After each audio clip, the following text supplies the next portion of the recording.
Zweig Group invites all AEC industry leaders to the 2024 AEC Small Business and Entrepreneurship Forum, the premier event for small firms in the AEC sector. Experience innovative strategies and insights on May 21st, crafted by Zweig Group's industry experts. Engage in keynotes and interactive sessions focused on recruitment, retention, and business growth. Join Zweig Group for this unique networking opportunity and take your business to new heights. Secure your spot today and be part of the AEC industry's future. Visit zweiggroup.com for more information. The Zweig Group team looks forward to welcoming you.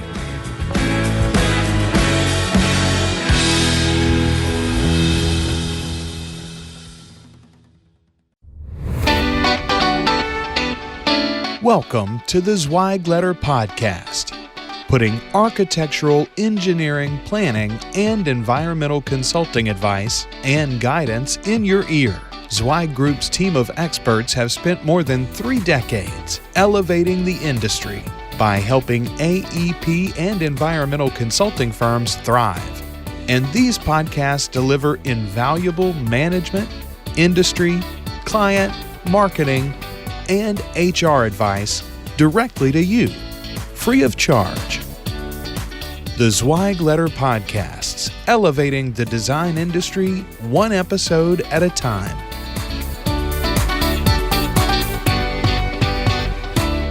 Hey folks, and welcome to another episode of the Zweig Letter Podcast. I am your host, Randy Wilburn, and I'm excited to be with you today.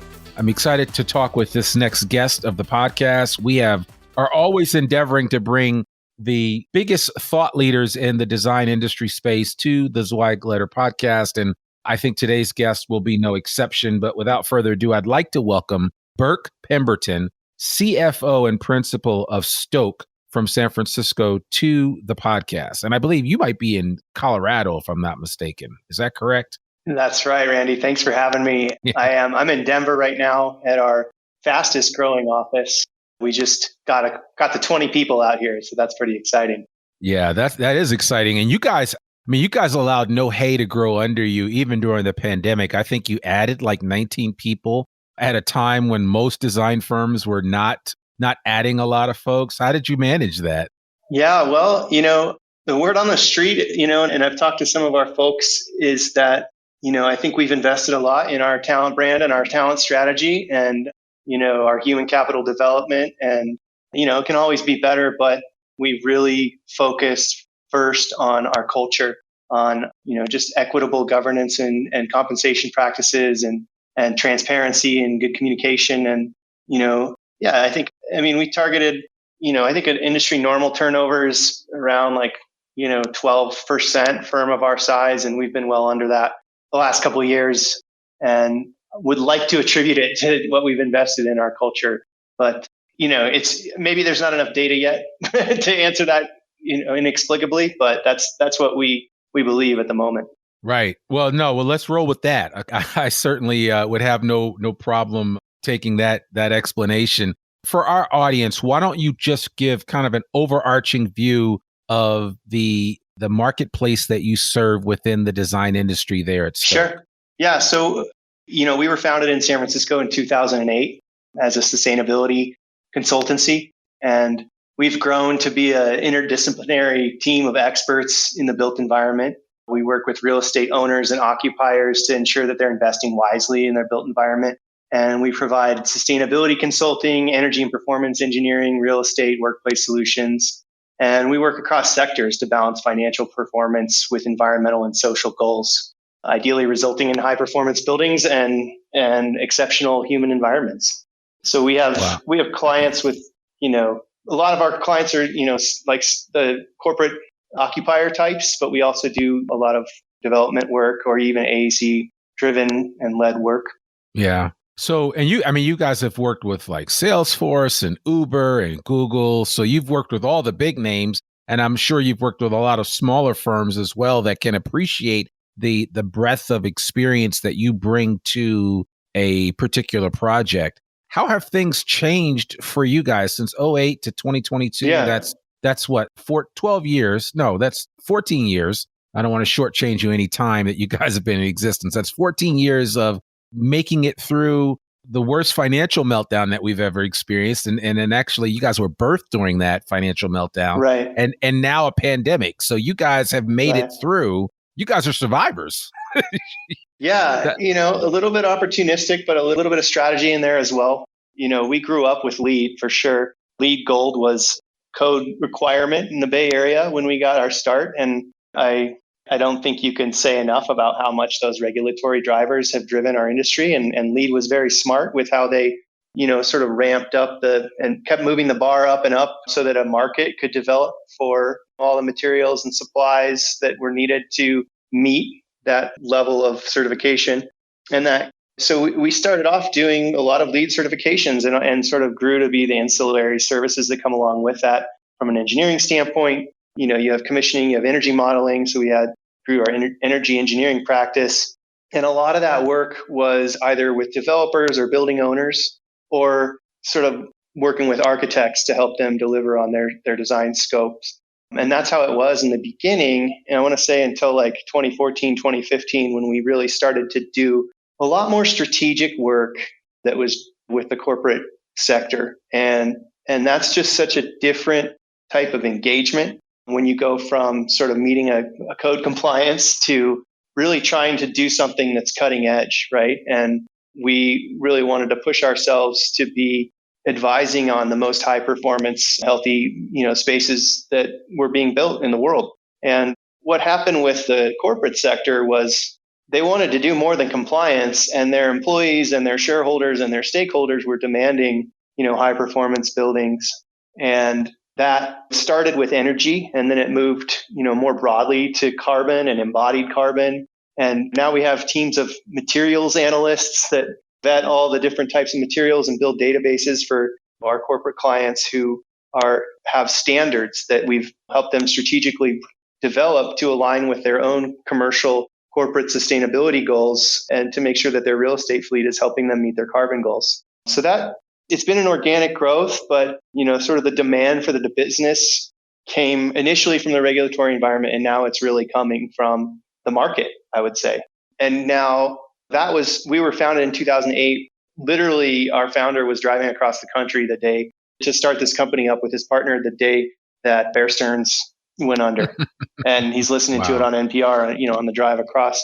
But fast forward, it's kind of like being an auto mechanic. If you can help building owners save money, people fix up their cars during a recession instead of buying new ones, right? And that's exactly right. And so that's where we started. But, through this last pandemic, what was really interesting was even though people started and have continued to reduce their real estate footprint, what we're seeing is a huge influx. Part of this is, again, being driven by the regulatory market, where the SEC is starting to mandate scope 1 and 2 and eventually 3 emissions, and is going to start requiring these public companies to look at their ESG impacts. And the investors want to know that the buildings in their portfolios are thinking about not just sustainability, but the social impacts and the governance impacts in their supply chains. And so that piece of the business has really grown for us, what we would call like our ESG consulting, reporting, and carbon services.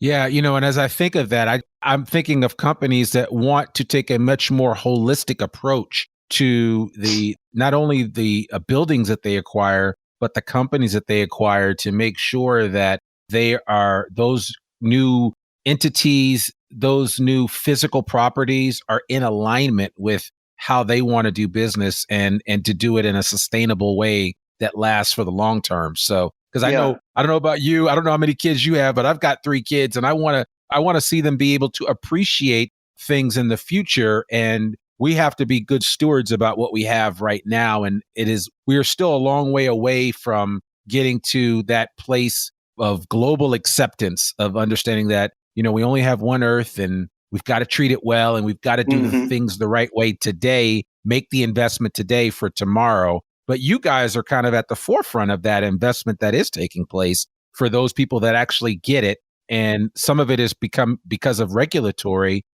purposes, but then other people that are just like, we just want to do the right thing. Yeah, and we've worked, I think that one of Stok's sort of market differentiators is that we are real estate finance people first. And we've always been able to put the, financial value in terms that, decision makers in real estate organizations can hear about how, investment and sustainability is going to make their investment a more viable one. And that's been a differentiator for a long time. But what we're seeing now is the capital markets are starting to wake up to the fact that having good sustainability business practices, good risk mitigation is just good business practices. And you can see it in the companies that are doing it. They're outpacing the S&P 500, they're outpacing the market. And it's really just, how many times have you talked to your, financial advisor and they send you that annual thing that says past performance is not an indicator of future success. It's like that great disclaimer, right? Yeah. But the sustainability risk reporting is an indicator of future success from a financial standpoint for these businesses. And the investors are waking up to that fact. And so we're really seeing a shift in the market. Yeah. And that's, and it kind of lines up with the mission, vision, and values that Stok operates from. And, when I look at kind of like the values that guide you on your website, it says that Stok is led by core values, the values that guide every decision we make and actions we take on behalf of our partners and clients. And you have a number of things on here that you mentioned: autonomy, equity, grit, sincerity, stewardship. These are not words that are normally shared or emanate from a typical design firm website. And so I would be curious to know, because it seems like this all came organically. I would be curious to know how you developed these core values. And was it founder led, or was it just as you kept adding people, everybody brought something to the table that you said, this looks good, let's add this to the mix of what we're doing as a company? Yeah, the core values themselves were developed with a small founder group, some of our, what we call our active members, some of the principals in the firm in the early days when we sort of decided to take a non-conventional business path. We all felt pretty strongly that conventional organizational structures and hierarchical business models were broken. And we wanted to subscribe to the belief that people are innately good and they want to do good work if you just, provide them with the tools and resources to be able to do good work and to develop professionally and then get out of their way. And I think what so often happens in, traditional structures is we hire people because they're professional at a job and then we sort of take all the power away from them and tell them, here's all the rules, here's how we expect you to work and how you expect you to do things. And we just didn't want to do it that way anymore. It stifles innovation and productivity. And, we feel like the workers of the knowledge economy have a lot of their base, the layers of Maslow's hierarchy of needs for this new generation of workers. They have a lot of their needs met now. And so they want the opportunity to be able to be creative and to explore and to innovate and to really, to pursue their own passions. And so that autonomy piece is probably one of the more prominent of our core values. And what we've really done is try to create a firm that has structured autonomy where, you're not required to be in an office if you don't want to be. You don't punch a clock. You're not here 9 to 5. Everybody in the firm has KPIs that they know that they need to hit. They have a billing number they need to hit. So it doesn't matter when you work or where you work or how you work. And we try and provide everybody with good standards and strategies and resources that they can use, but then they can go out and work the way they want to work. And, you started off saying, how did you grow so much through the pandemic? I think when everybody started working from home, we were like, well, that's what we've already been doing, and we have 3 offices in Denver, San Francisco, San Diego now, but we've got, team members all over the globe. And we found a way to make that work. And that works in a consulting environment when, obviously like our engineers have to go on site, sometimes, and our project managers that are doing TIs, are on site. But a lot of our consultants are mostly working on their laptops and on Zoom anyway. And so that transition wasn't a challenge. And I think, really just that shift towards a results focus and allowing people to have that structured autonomy has been what's enabled us to sort of power through that transition to this new hybrid work environment. And then just some of the other, values you mentioned, they're just ingrained in who we are. You do those you do those core visioning exercises and you say, would you work for a company if, it didn't subscribe to this value? And the answer is no. Then it's a core value. And some of those on there were just, we were all passionate sustainability people. We cared about stewardship for the environment. We wanted equity and social justice, and that's the impact we want to have on the world. And so building an organization around core values, around a purpose and a mission that way, where people feel like when they wake up in the morning that they're going to go out and have an impact and do what they want to do. I don't know. I think it's kind of a winning formula, and it's really exciting to be a part of. Yeah. I mean, it sounds like it. I got a chance to watch a couple of videos, and I certainly encourage anybody listening to this episode. We will put links to some of those videos in the show notes, but definitely check Stok out because they definitely practice what they preach.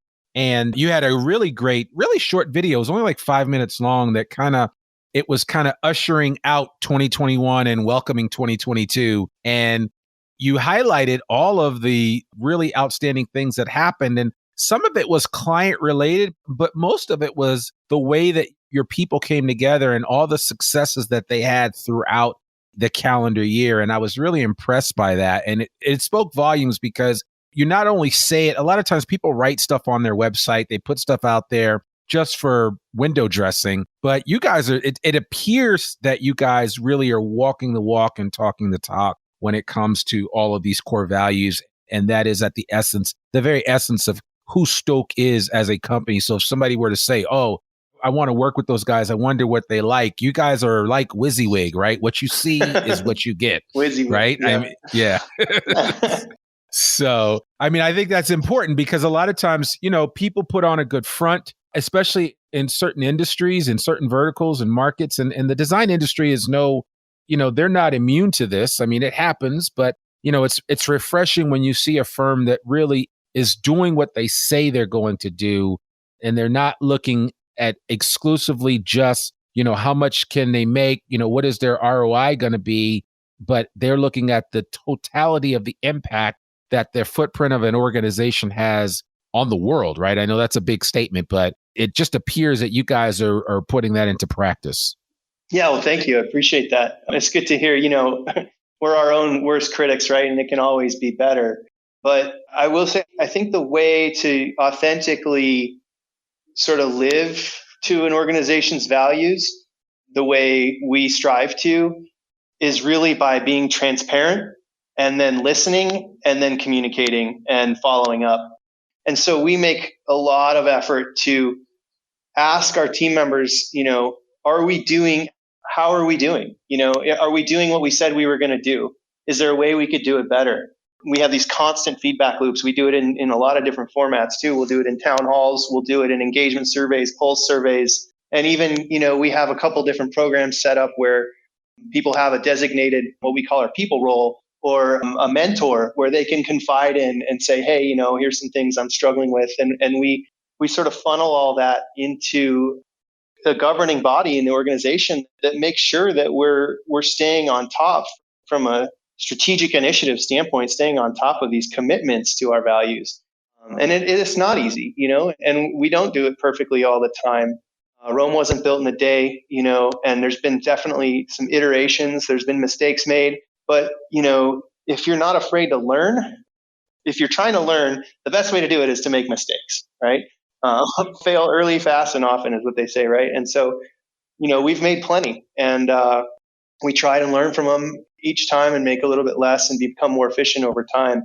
A good example of that is Stok is a certified B Corp. And I don't know if you know much about the benefit corporation certification or B Corp certification, but basically that's a corporate form that allows us to maximize social and environmental impacts in addition to profits. And we can't be sued as business owners for not just being profit maximizers, and so it allows us to sort of take those risks from a governance standpoint that might have longer term financial impacts, but aren't having those quick quarterly returns. And like I said earlier, I think, the investment in impact is a long-term investment. And we've been able to really make some riskier moves that, if we weren't set up structurally like that, we might not be able to. And we've seen them pay off over time. Yeah. I mean, it always pays off in the long run to do good and to endeavor to be good. I think it always sounds harder to do the right thing, but when you do the right thing, good things can ultimately happen.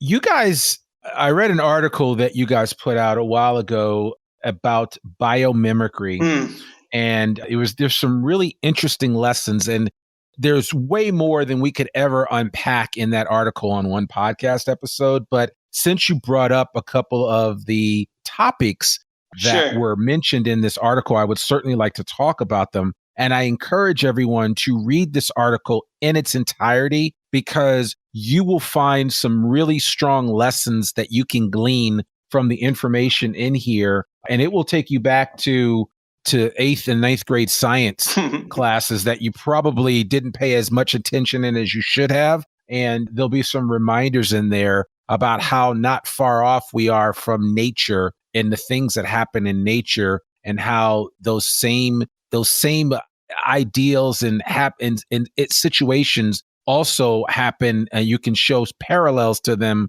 within the business environment. But you specifically mentioned a short feedback loops, which I really like, right? And I'm just I always like to knock the industry from time to time, because I've been in it long enough to be able to do that since the 90s. I know I don't look that old for anybody that's seen a picture of me, but I've been around this industry for a while. And back in the day, a short feedback loop was a 1-year annual evaluation. Right. And that is certainly not what you're talking about. And this is something that, it's funny because as I was reading this, I was like, oh my God, that's a thing that Zweig has been talking about for so long. And that was one of the things that we would drive home whenever we would go in and do a strategic plan with a company. We talked about, shortening the feedback loop, making sure that people know how they're doing. Don't wait till the end of the year to give somebody an attaboy or an attagirl and let them know how great of a job that they're doing. Give them information now so they can act on that information and continue to evolve. And I really appreciate the way you laid it out there. But since you mentioned it, I figured I would let you go a little bit deeper about why feedback is so important. Yeah. And just for the listeners, maybe the first time hearing biomimicry. So biomimicry is using nature to inspire design decisions, right? And the premise is that nature's had 3.8 billion years to figure out all of the world's problems. And if you look hard enough, the answer's probably already out there. And so, we've really tried to use nature to inspire, how we work as an organization. And like you said, feedback is one of the critical components of evolution, of survival, of finding food, hunting and gathering, and finding shelter, understanding where the risks are, understanding where the good stuff is. And so those feedback loops are critical. And they're especially critical to Stok because we are a bossless organization. So that's not to be confused with a leaderless organization, but your boss doesn't give you that annual performance review and, tell you you're not getting a raise because you didn't turn your TPS report in 6 months ago. That performance model is broken. And one of the first things we figured out when we decided not to have bosses, deciding our fate, right? We really try and focus on results, but we need to be giving each other constant feedback. And so we really work with our team members to break down a lot of the sociological barriers to giving either perceived authority feedback or, if they don't have the same communication style or level of comfort with, maybe they're an introvert, or they don't want to speak to somebody with a more extroverted or dominant communication style. And so we've really invested in, a lot of different types of communication consulting and infrastructure. So, some of the stuff we use is like strengths finders, the DISC analysis, which is more about communication styles. And then we've used crucial conversations training. And we try and have our leaders just model this culture of feedback where, as Brene Brown says, clear is kind. right? Like we're not Right, doing right. anybody any favors by not telling them what we're thinking, but you don't have to be mean when you say it, And that's the trick, right? How do we communicate our needs and what we're thinking in a way that the other person can receive? And that stuff simply takes a lot of practice. And we're always getting better at it all the time. And so we focus on that a lot in our development. And we have some structures in place, organizationally where people need to be giving each other, at least the 5 people they work with the most, sitting down and doing monthly feedback. Everybody gets a credit card. Go out and take your colleague out for a cup of coffee or a beer, and sit down and talk. And it doesn't need to be formal, but if you want it to be, and you're an engineer and you want it to be very structured, it can be, but you can have it be super informal. Everybody's got their own style. That's not, the style of how it's done is not, it's really up to each of our colleagues. And, that in and of itself is a work in progress too. Because when people come over from other cultures, in other work organizational structure styles, they're not used to being able to have that kind of voice or being expected to have that kind of voice, right? Yeah. So, that's something that we sort of have to, break down before we build it back up again, right? People have to step out of that comfort zone and take those risks. And it's not something that you learn just overnight. No, it really isn't. And I love that because, as I do leadership training, I always look at people that are chomping at the bit to have an opportunity to be a leader. But it sounds like you empower your folks from day one to operate with a leadership mindset, right? To kind of take ownership of things and not wait for permission, but go ahead and do it, right? Be intentional about some of your actions, I think, which are really important. And I see more firms trending towards that way in the design industry. And I'm encouraged by that because I think that's the only way that this industry will continue to grow. That's the only way that this industry will continue to attract the biggest and best talent. It's not always the work that individuals are doing, but it's also how you set somebody up for future success. And a lot of that is predicated upon how people are able to develop themselves, right? I always say personal and professional development go hand in hand with everything else you do at work. And if you're not getting that, if you're not being fed that aspect of it, you're missing out on a whole side of professionally and personally developing your employees to or your colleagues to be the best version of themselves. Yeah, you hit it dead on, Randy. And leadership, it's not about a title, right? It's, we tell people, we have a very clear pathway to ownership in our organization. We want to be an employee-owned organization. And we tell people that we only hire people who we think have the potential to be a partner. And everybody's a leader in this organization. And we talked about the Strengths Finder a little bit, but somebody might have some strong analytical strengths and they become a subject matter leader. And we focus on how they can, become an industry thought leader and become a mentor, a technical mentor, and, or to help with technical sales, right? As you know, that's a very involved process. Or somebody has a high empathy and communication, and we put them in a role where they can, like the people role, where they can work with their colleagues to help provide them with resources to learn how to self-manage and solve their own challenges. And, so it's really, leadership is about finding people's strengths and where their strengths and their passions align and giving them the tools and resources to empower them in that area of expertise. Yeah. I mean, you're preaching to the choir here. And I love hearing that. That's actually one of my goals with this podcast is to expose as many firm leaders and owners to different mindsets and different approaches to how organizations are run, right? Because there's no one perfect way, but there are certainly systems that we can, if we tap into them properly, because I believe we find success through systems. If we tap into those systems properly, we can find success. So, and I know other firms that are very similar to yours in terms of how they operate. Their footprint might be different. They may have more people or less. But when they operate with a systemic approach to how they deal with a lot of what we've been discussing throughout this podcast with mission, vision, values, and, following a blueprint that has had success over time, I mean, it pays off in the long run. You just have to be willing to take the journey, right? Because there isn't everything that you've discussed on this episode on this podcast is not a short-term thing. It's all long-term, very long-term view of where we're trying to go and where we are today and where we want to be 10 years from now. So yeah, the system, I'm a systems guy too. Systems thinking it's my sweet spot that I love. And you nailed it. It's like, I'll give you an example because I've presented on our org structure, at some AAC industry forums. And the first question people always say, it just really pings. They're like, wait, did you say you have transparent salaries? How does that work? I don't know. People just grab onto that every time I talk about it. And of course. And I'm like, well, we didn't just pull back the curtain and show everybody salaries. There's a system, right?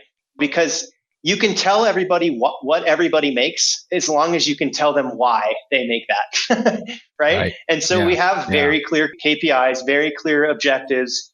Everybody goal sets at the end of the year and puts down their strategic initiatives that they are going to achieve for that time that they've created themselves and that we all agree to as an organization.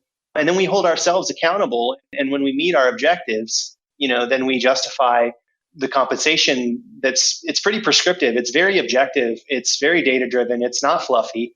And, it's kind of interesting, right? Because we set out to do this, the sort of no good deed goes unpunished, right? We set out to do this stuff with very altruistic motives, but, in order to try and create equitable systemic structures, it sort of puts a lot of things that people want to be subjective and emotional into very objective and data-driven analysis.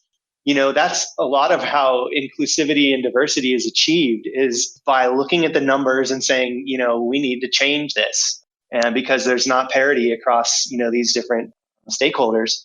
And so, that level of objectivity can be a little bit foreign to people who are, I think I always just mix it up, but I think it's a little bit more left-brained, and are the less analytical types. And they're like, hey, I'm being reduced to a number, but it's equitable now, right? And that's not to be confused with equity. We're not saying that everybody needs to be treated the same way. Everybody's unique and everybody's afforded the same amount of autonomy and the same amount of opportunities to succeed in this organization. But that shows up in a lot of different ways for a lot of different people. Yeah. It's funny as you mentioned that, and as I was thinking when you were talking about transparent salaries and the like, I've actually taught a couple of classes on motivations. And one of the things that I always talk about and bring up is just this idea of it's a lot easier to have a conversation with two people that work in the same group and theoretically may have similar titles, and how you articulate why somebody might be paid a little bit more than what you're paid when you institute or incorporate the idea of fairness into the conversation, right? Mm-hmm. And there's that, because a lot of times we want to just reduce it down just to the number. Well, why is he making $5,000 more than I make and we do the same job? It's like, okay, well, let me articulate what this person does on a regular basis. It's not so much the value that they bring to the table that you don't bring.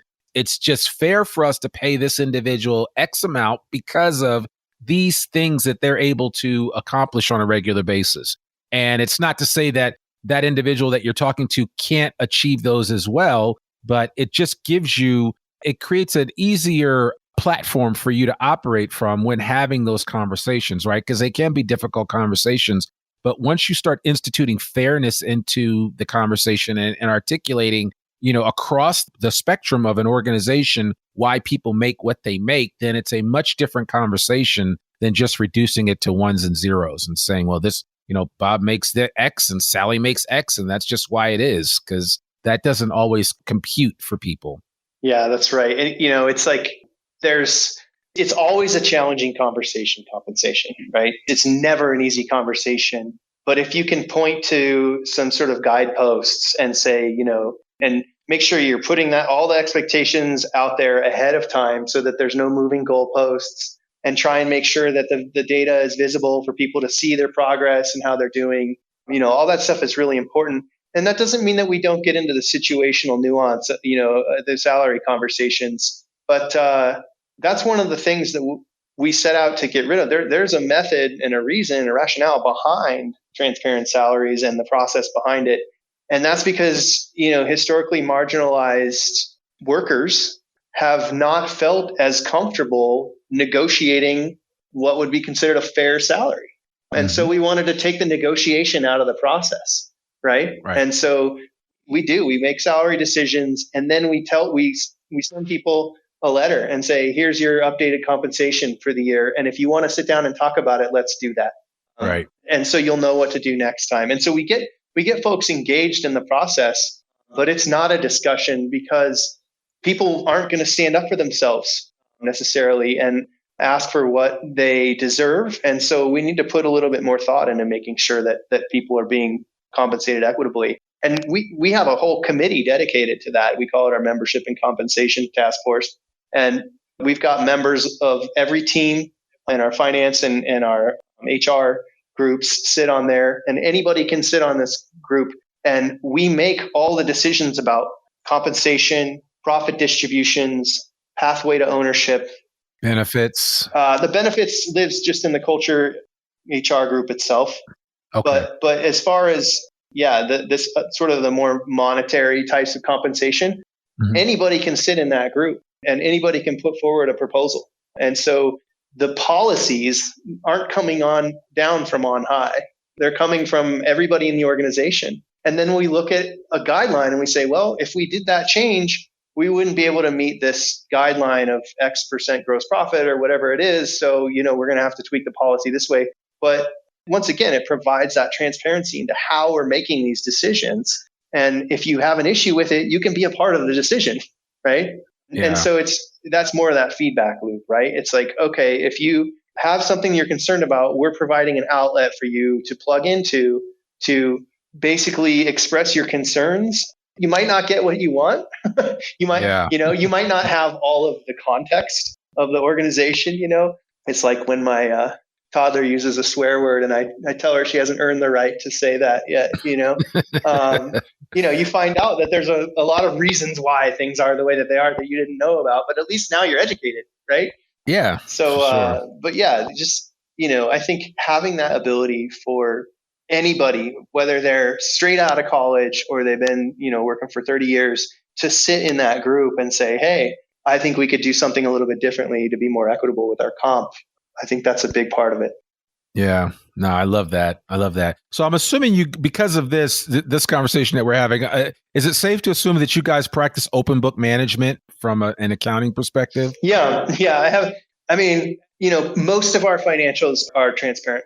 I always say it's kind of there's some stuff that's like, we have what's called our human capital contribution. And basically what that is it's a 360-degree performance review that we give our peers. So we pick who's going to review us twice a year, and they take an HCC survey for us, human capital contribution survey for us. Like, that data isn't public. To me, that's like Lord of the Flies. It just starts to get real. Like how is that adding value by making, everybody just known that like so-and-so needs to work on their communication or something? That's not helpful. That's helpful for them, and they compare their results to themselves and they work on becoming better as an individual.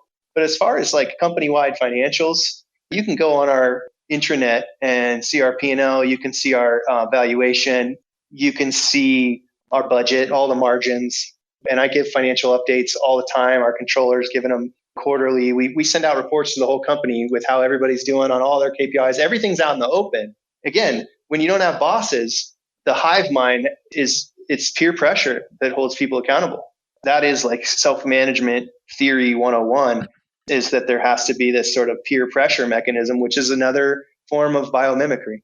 Yeah, absolutely. Yeah, and I would probably, just to add to what you shared, it's kind of like what you were describing. It's why everybody doesn't need to know everything. It's kind of like in life too, right? Where you're only going to have a core group of friends or people that you can confide in and share a lot of information with. And those are the people that can hold you accountable and to do that. And so just like what you were saying earlier about smaller groups of 4 to 5 people that work with each other and are able to have that kind of feedback and encouragement and, motivation and even sometimes discipline or, hey, admonishment, that exists in a much safer space with smaller numbers. Mm-hmm. Yeah. And, you're not wrong. The other side of the coin is too much transparency can do more harm than good, right? I love my wife, but I close the door when I go to the bathroom. You know what I mean? Amen. Right. So yeah, so each of our governance groups, has a certain fiduciary accountabilities that are delegated to them, and they get to decide what they think is confidential to the group, confidential to individuals, or what can be shared with the company about each and all the decisions they make. Like, we don't publish our partner capital accounts. We don't really feel like everybody needs to see who owns how much and what their net worth is and all that. Like, how does that help anybody in the company? There's some things like that just don't make sense. But we try and provide as much context as we can. And what ends up happening is there's just way too much information out there. And so now, if you had to ask me what's the next iteration, I think it's just having really clear, concise dashboards where people have all the information they need to do their job. And if you want to venture outside of that world, you can, but you're not overloaded with information. I mean, look at your phone, look at your email. There's just too much. How do you focus? How do you make a decision, right? I have to shut this thing off from time to time just to keep my sanity. So no, I get that. I get that. All right. Well, I want to try to land this plane. I did have a question to ask you because I'm curious to know how you guys, and this is something that I have, and this is not a hypothesis that I've come up with. I know for a fact that the knowledge transfer in our industry is not happening the way that it should be happening, right? From one generation to the next. What are you guys doing? And I'd be curious to know, because you guys are kind of on the cutting edge of the work that you do and some of the things that you're focusing on. How are you guys successfully transferring knowledge from one, generation to the next? And how much time and effort do you put into that? Because I think it's an important aspect of what design professionals do. And I don't think a lot of design professionals have satisfactory answers for the best way to do it, because we have a graying population of design firm leadership, design firm experts, engineers, architects, you name it. And these guys and gals are retiring out and leaving the industry, and all of that knowledge is going with them. And so I would be curious to know what is Stok doing to ensure that preservation of that human capital and knowledge so that it doesn't go away or dissipate? Yeah, I'm glad you asked. That's a pretty high priority for us right now.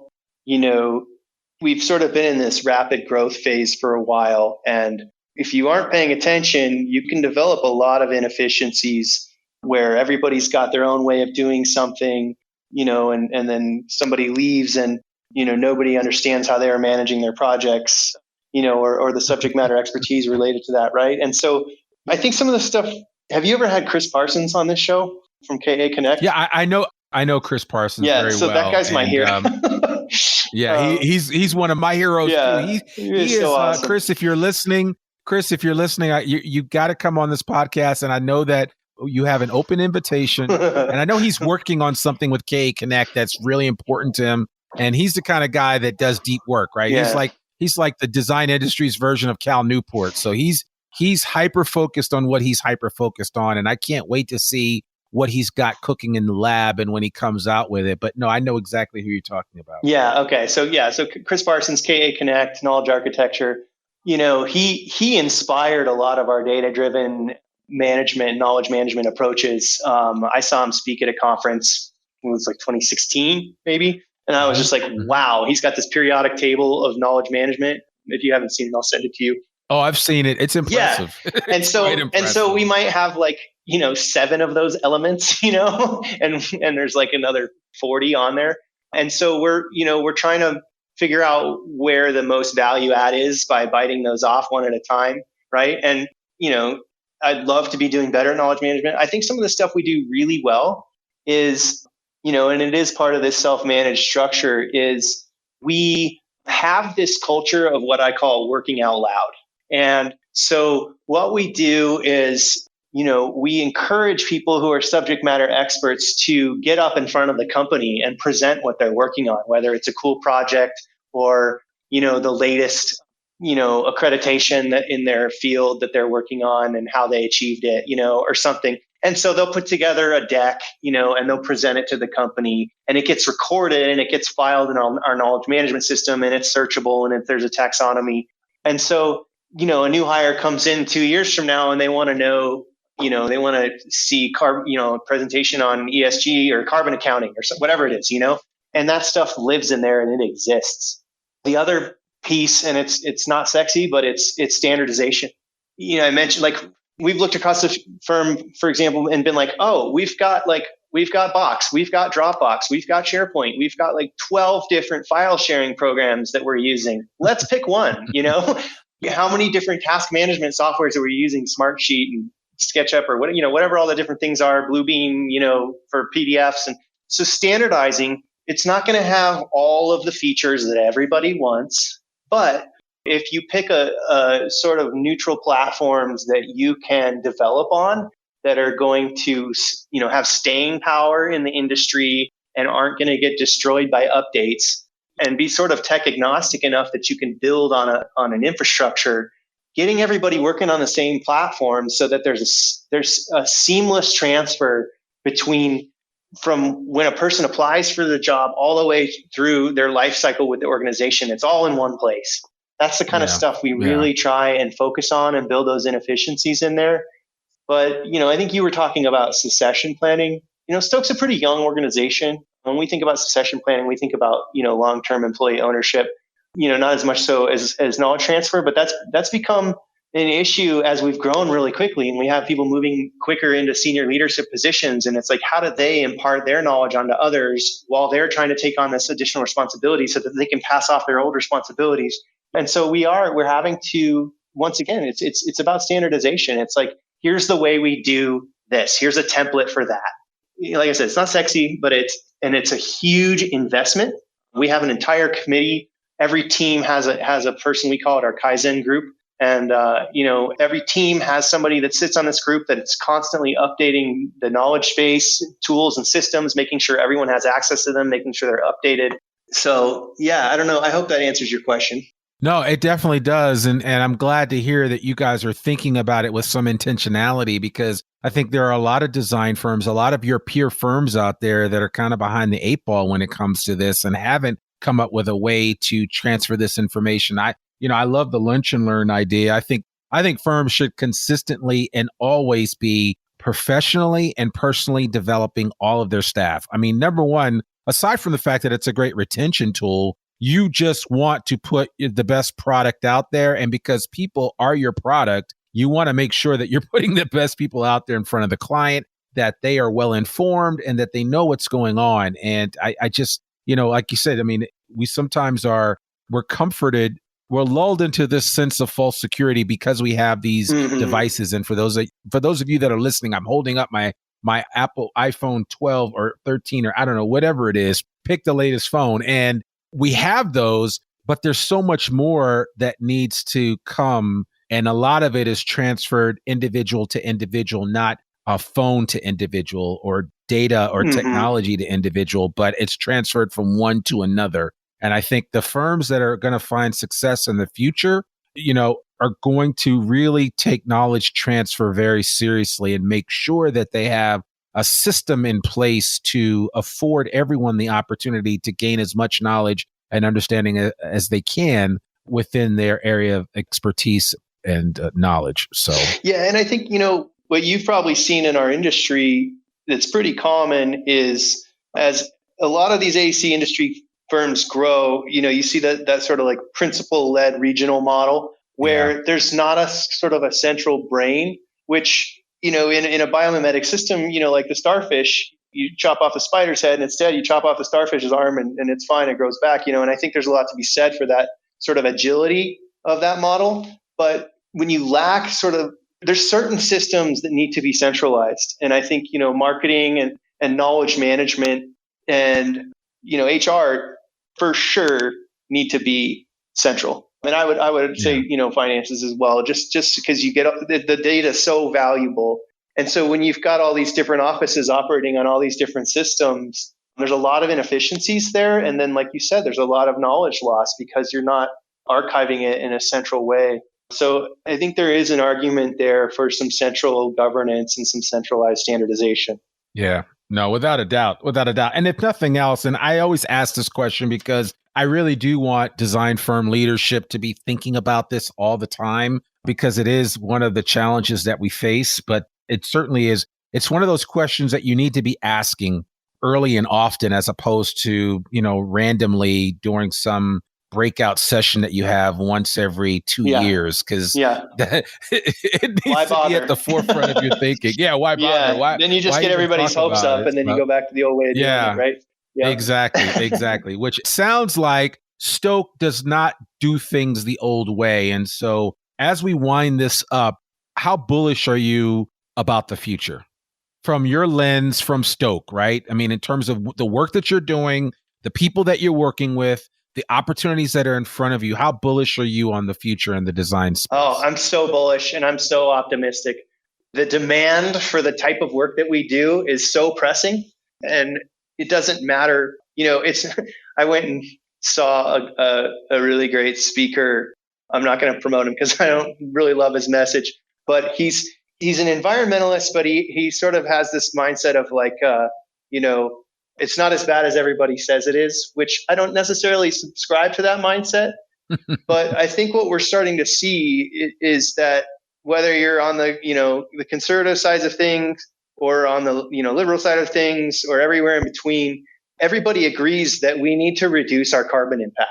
We don't agree with how we need to do that, but everybody agrees. And so that is starting to gel. And really, the kind of questions we're asking ourselves are like, is real estate our boundary? Like, do we want to stay just in the real estate realm, or do we want to focus on broader, social sustainability and governance stuff when there's so much untapped within the built environment, from a carbon and sustainability standpoint? Because people are coming to us and they're saying, hey, look at our supply chain, and we're like, you make a phone, like, we're building consultants, right? But that's when you're in the sustainability sector, it starts to bleed out into all types of operations, all type of sectors and verticals and business models. And so I think our biggest challenge right now is to focus and to specialize and to sort of hedgehog, to use a good to great Jim Collins quote there, right? Those are allowed. Do one thing and do it well, right? And so I think the challenge is to say, do we go after shiny objects? If so, which ones? And so the way to do that is with strategy, and that's where the rubber hits the road, and that's where it becomes a lot of fun. And so I don't think it's a question of the rocket ship's taking off for us, and it's just a question of where we're going to go at this point. So I would say on a scale of 1 to 10 of bullishness, I'm 11. Okay, I like that. That's that technically that would be off the charts, right? So, but I like that. So, man, this has been great, Burke. This conversation has gone over an hour now. So, I mean, we've had a lot to share, and we just scratched the surface. So, we probably will have to have you back at some point in time. I'd love to. And certainly anybody that's listening to this podcast, if you're not familiar with Stok, you need to get familiar with them. Their website is stok.com. Burke, if people want to reach out to you, what's the best way for them to connect with you? Yeah, send me an email, burke@stok.com, burke@stok.com. Okay, perfect. And I'll make sure that we put all of Burke's contact information, website address, and some of those things that I shared with you guys from this particular episode, including that really fascinating article on biomimicry that it's worth your time. Just read it. And certainly if you have any questions, reach out and ask those questions, because these guys are doing some really great things. And I'm glad that we had them on the podcast to share. And so I appreciate Burke, you doing that. It's taken a while for us to bring this all together. That's my fault. But I must say, no, it's totally fine. I must say it was well worth the wait. So thank you very much. Thank you, Randy. Love what you're doing here. And it'd be a pleasure to come back anytime. Thanks for thinking and inviting us. For sure. And when I come up to Denver, I'm going to come see you. So. Oh, please do. We're right across from Union Station. I know exactly where you are. There's a nice little Italian restaurant that's right there across from you. Yeah, that's pretty good. Begins with a V. I can't think of the name. I know. Yeah, I know exactly Valencia what you're talking about. So, yeah, something like that. Something like that. Well, cool. Well, Burke Pemberton, CFO of Stok. They're based in San Francisco, but technically they have offices in Denver and in San Diego. We really appreciate you coming on the podcast. Thank you so much. Thanks, Randy. Absolutely. Well, folks, that's another episode of the Zweig Letter Podcast. To learn more about one of the oldest newsletters in the design industry, visit zweiggroup.com. You can read articles online, listen to this podcast, and sign up for a free subscription to the newsletter and have it delivered right into your email inbox every Monday morning. Sign up today. For more info about Zweig Group's advisory services or any of Zweig Group's publications, visit zweiggroup.com. You can also subscribe to the Zweig Letter Podcast wherever you listen to it, and please consider rating and reviewing us on Apple Podcasts. I'm your host, Randy Wilburn, and we'll see you soon. Peace. Thanks for tuning in to the Zweig Letter Podcast. We hope that you can be part of elevating the industry and that you can apply our advice and information to your daily professional life. For a free digital subscription to the Zweig Letter, please visit thezweigletter.com/subscribe to gain more wisdom and inspiration, in addition to information about leadership, finance, HR, and marketing your firm. Subscribe today.